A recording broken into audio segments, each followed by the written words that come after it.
So ito nga mga kababayan, yung una nating pag-uusapan ay patungkol nga dito no sa itong confit daw, mga kababayan, yung confit daw ni ni Sarah. Oo, mga kababayan, yung confit daw ni Sarah ay ginagamit daw niya sa pag-imbestiga. Oo, ginagamit daw niya yung ngayon lang niya sinabi na ang kanya daw confidential fund ay ginagamit daw niya sa pag-imbestiga sa mga korupsyon daw.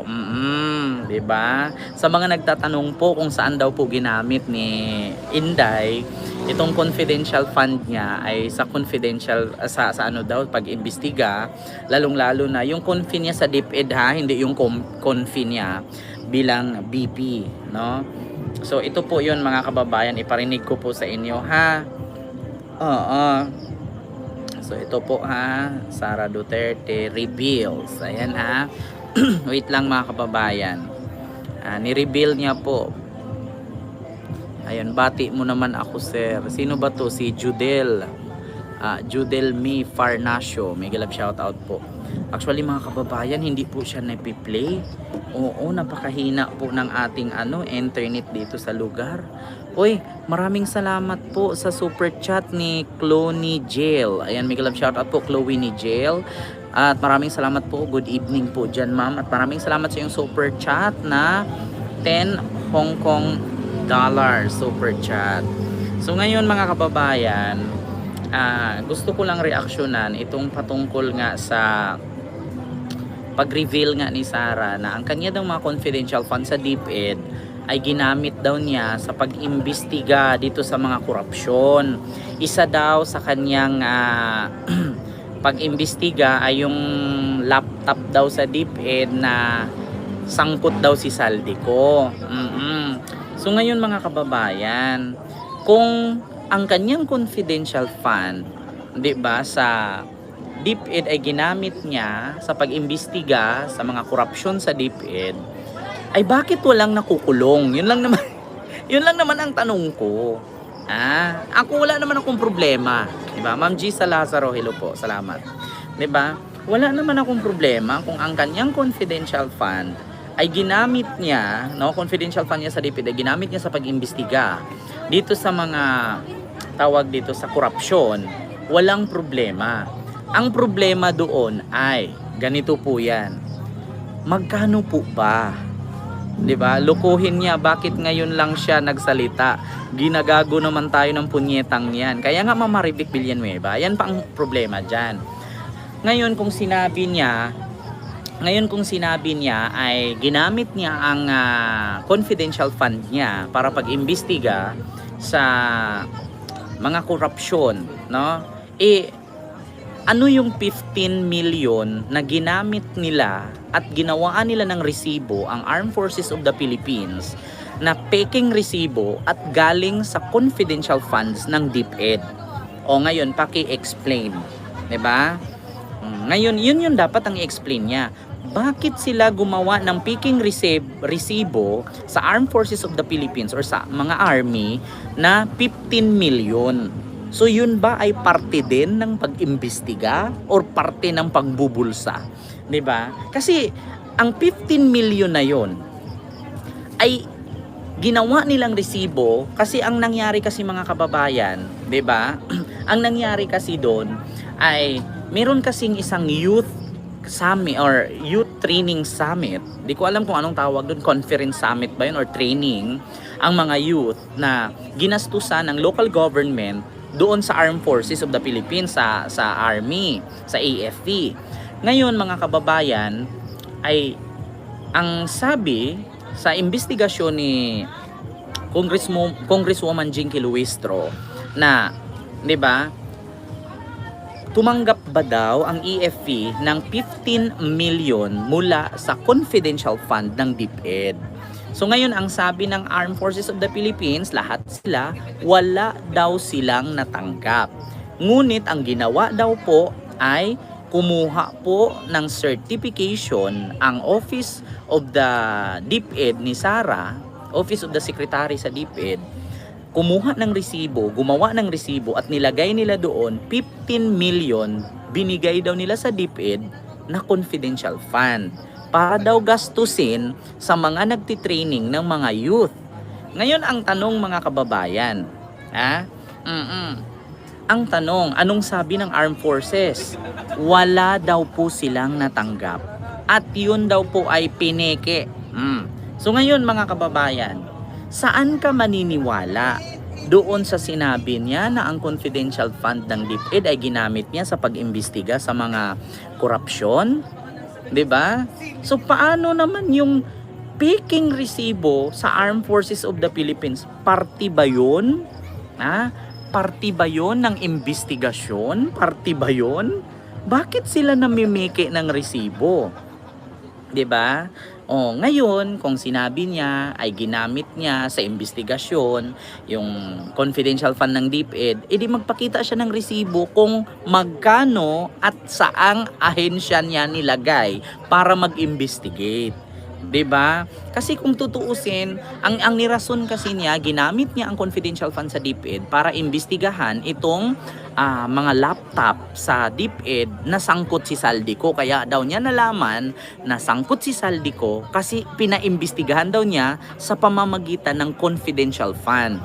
Ngayon maglabas siya ng resibo na meron siyang pinaimbestiga sa confidential fund sa DepEd na nabisto niya si Saldico. Kasi sa pagkakaalam ko po dyan, ang nakabisto dyan sa tawag dito, yung mga laptop na hindi na i-distribute ay hindi po ang office ng DepEd Secretary. Hindi po galing kay Sara yan. Sa balita po yan lumabas. At higit sa lahat, ang nakabisto niyan ang pagkakaalam ko si Raffy Tulfo at si Gatchalian ang nakabisto niyan. Hindi po ang office ni Sara sa DepEd. Kasi bago yan sinabi ni Sara ngayon na siya ang nakabisto niyan sa mga laptop na hindi na-distribute, bakit ngayon niya lang sinabi? Bakit ngayon ang lakas ng loob niyang sabihin na ginamit niya ang confidential fund sa DepEd para mag-imbestiga sa mga korupsyon, sa mga kurakot? Bakit ngayon ang lakas ng loob niya magsabi? Bakit noon ayaw niyang aminin? Bakit ayaw niyang pumunta sa Kongreso? Pinatawag siya kung saan niya ginamit. Ba't ayaw niyang sagutin ang Kongreso? At bakit napunta pa sa punto na pinagbantaan pa niya si PBBM, si Lisa at si Martin Romualdez? 'Di ba? Yan ang tanong ngayon. 'Di ba? Bakit hindi mo, Sara, sinabi nung inimbestigahan ka ng Kongreso kung saan mo dinala yung confidential funds mo? Ngayon mo sabihin mukhang nakakaisip ka na, 'di ba, naman ang bagong imbento. Kaya nga, Mamila Dizon. Yan nga po, Ma'am Pila Gyoldin, mega love shoutout po. 'Di ba? At kay Ma'am dyan sa Alaska, hello po Ma'am, nakalimutan ko yung pangalan niya, nag-comment siya kanina. 'Di ba? Kay Luisa Macmillan, and mega love shoutout po sa iyo, Ma'am. 'Di ba? Pathological liar talaga siya, sa totoo lang. 'Di ba? Diyos ko, hindi ako maniniwala diyan, sa totoo lang. Kasi kung sige, ito mga kababayan, sang-ayunan natin siya. 'Di ba? Sang-ayunan natin siya na ginamit niya ang confidential fund sa DepEd para mag-imbestiga sa mga kurakot. Sige, sang-ayunan natin siya. Ngayon, yun bang paggamit mo ng confidential fund sa DepEd para imbestigahan mo ang mga kurakot, may nakulong ba? May nakasuhan ba? May naparusahan ba? Kasi sayang lang ang pera na confidential fund ng DepEd na ginastos mo sa pag-imbestiga kung wala namang nangyari. 'Di ba? So, parang nagsayang ka lang din ng pera, di dapat di mo na lang sinabi na ginamit mo. Dapat sinabi mo na lang na binulsa mo na lang. Kasi sa totoo lang, tanggapin natin na ginamit niya ang confidential fund sa DepEd para gamitin niya pang-imbestiga sa mga kurakot. Unang tanong ngayon, yun bang confidential fund na ginamit niya may nakulong ba? Yun bang confidential fund na ginamit niya sa pag-imbestiga may nahuli ba? Yun bang confidential fund na ginamit niya sa pag-imbestiga meron bang nanagot? Nalaman ba ng taong bayan? Paano naman yung ghost student? Paano naman yung 19,000 ghost student? Bakit hindi mo pinaimbestigahan kung sino ang nasa likod niyan? Bakit si Raffy Tulfo pa ang nakabisto niyan? 'Di ba? Alam nyo, hindi ako maniniwala basta-basta eh. Kasi isa lang naman eh, maniwala na sana ako. O sige, tanggapin natin.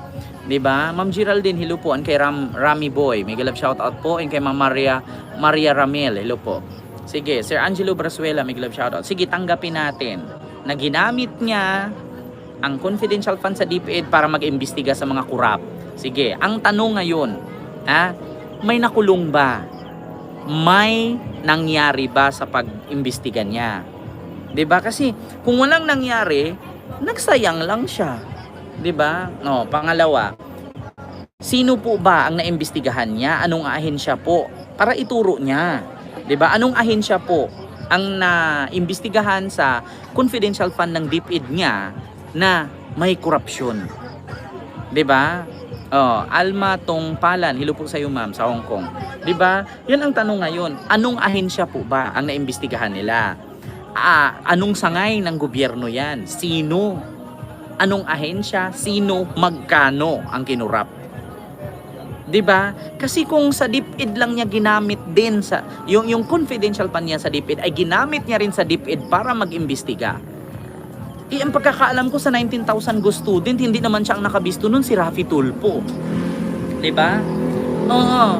Tapos yung isa pa, yung mga classroom na gawa ng DPWH project na hindi natatapos, ang nakabisto po nun si Sani Angara. Hindi rin po siya.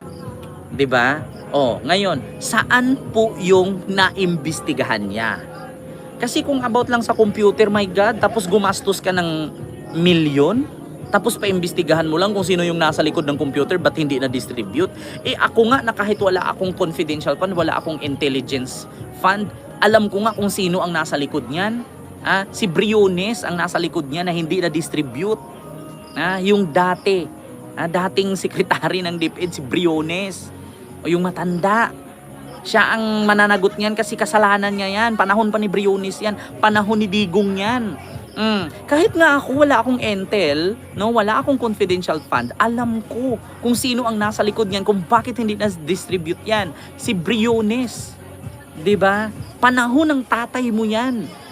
Bakit mo kailangan gumamit ng confidential fund para mag-imbestiga? Panahon ng tatay mo yan, malakas ang power ng tatay mo kasi presidente. Pwede ka lang naman utos doon pa. Imbestigahan mo nga yung DepEd. Di tapos.